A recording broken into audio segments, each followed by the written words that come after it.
કૃષ્ણ, રાધે રાધે, જય દ્વારકાધીશ, હર હર મહાદેવ। મિત્રો, સ્વાગત છે તમારું મારા નવા બ્લોગમાં।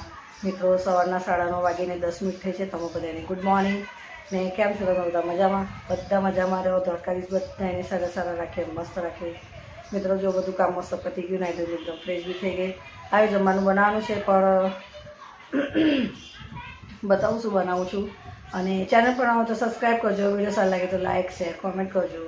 મિત્રો, રાતે કાલે જે રાતનો ભાત છે તે પણ વઘારવાનો છે અને થોડીક શાક રોટલી પણ બનાવવાની છે।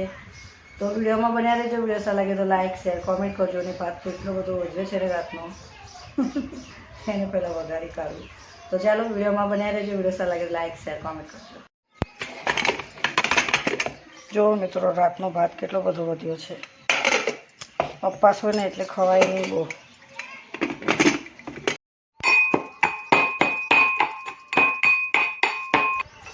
લીલા મરચાં, લસણ ને જીરું થોડુંક વાટી કાઢી,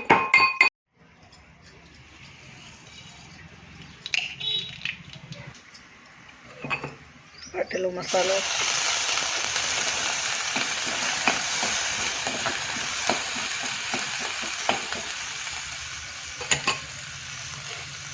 ટમેટા,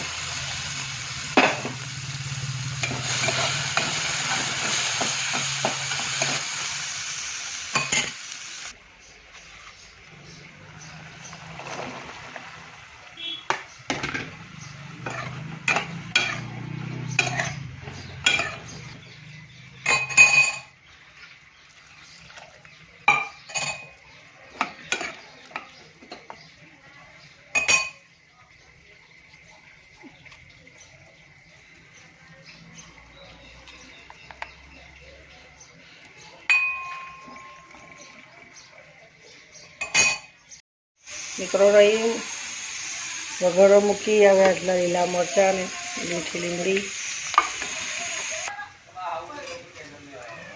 થોડું જીરું નાખી દઈએ।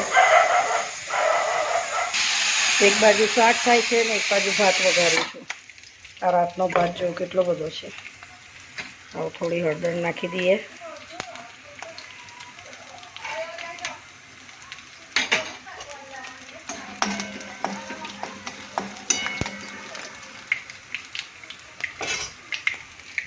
ભાત નાખી દઈએ। મિત્રો, આ રાતનો ભાત આટલો બધો વધ્યો તો નાખી થોડી દેવાય।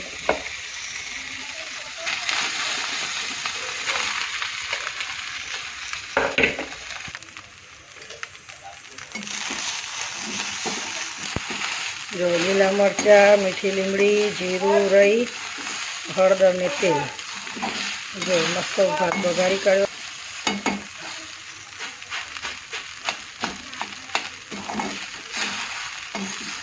વટાણા રીંગણ બટાકાનું શાક પણ થઈ ગયું। જો મિત્રો, રાતનો જે ભાત હતો તે પણ વઘારી કાઢ્યો।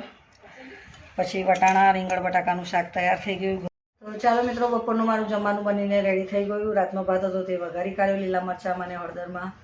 પછી વટાણા બટાકા રીંગણનું શાક બનાવ્યું, ઘઉંની રોટલી। તો આજ માટે આટલું જ। ચેનલ પણ આવો તો સબસ્ક્રાઈબ કરજો, વિડીયો સારો લાગે તો લાઇક શેર કોમેન્ટ કરજો। તો મળે નવા બ્લોગમાં। જય શ્રી કૃષ્ણ, રાધે રાધે, જય દ્વારકાધીશ, હર હર મહાદેવ, બાય બધાને।